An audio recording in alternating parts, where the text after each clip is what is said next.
So being from a magnet school, we use arts a lot. We use dance and movement. We use tableaus. We use drama. And we also do visual art. And a really fun way for you to create a food chain is to have the kids create a visual display of one organism turning into another organism and how it flows, how the energy flows. So I don't know if you can see that very well, but there's a picture of this tiny little poor little fish that's been eaten by a larger fish, and that larger fish is eaten by a walrus, and the walrus is eaten by a polar bear. And so they just kind of like, they create these images. You can talk about symmetry. They fold them in half. They cut out the design, make a sketch, cut out the design, different colors, and then layer one in front of the other. So you could give them a particular ecosystem and ask them to come up with a food chain that will illustrate how energy is transferred from one organism to another in a chain-like fashion. And the kids absolutely love this.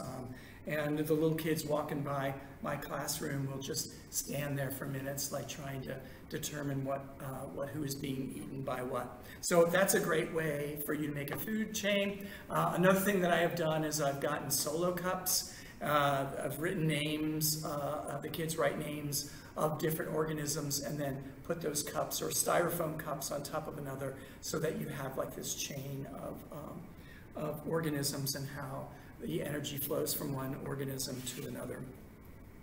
Another thing that I do with the students is I use, and this is kind of scary, I know, but I've given you all the information you need in the document that you're going to be receiving about oil pastels or chalk pastels, whichever you want to do.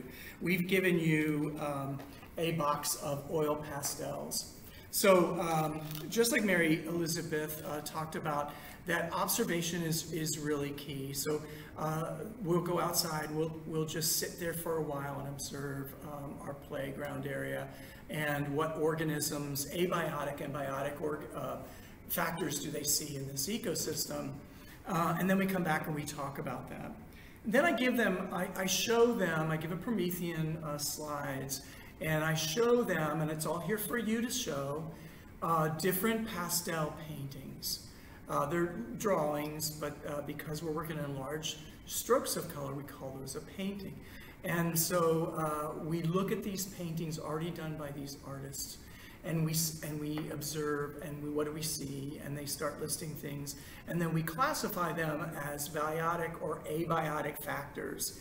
So we go through, probably I think I've given you 4 or 5 slides of pastels, soft and oil pastels, that are absolutely beautiful and inspiring for the kids.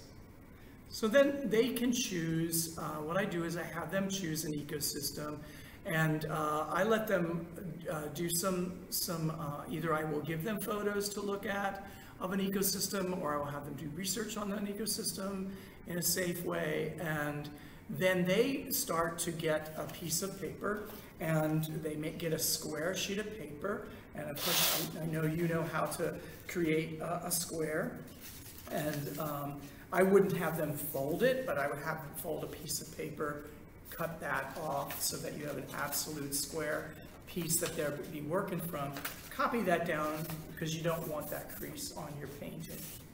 And then they just start to doodle, and they include in their drawing biotic and abiotic factors. So it might be clouds that they're talking about, humidity. It might be sunlight that hits leaves in certain ways. It might be a particular animal, and there's all kinds of examples that you can see on the material that I've given you. And they paint, and then after they're finished with them, they're really very pretty, and they use a lot of brilliant colors, and they realize that it's not as hard as they think it is working with pastels. Make sure that you have some kind of paper on their table, because they are oil pastels and they get a little bit messy. But then as kind of a reflection piece, they go up and they talk about their piece and how they included biotic and abiotic factors in that ecosystem. If you also want to do the same type of thing, we've given you a pad of watercolor paper and some watercolor paints, these pans that they could use as well. I use a lot of watercolor in my classroom, and this could be another, using ecosystems as a way for them to illustrate using color. So we've given you also construction paper, so you can utilize the arts in your classroom and have the kids enjoy as much as they can.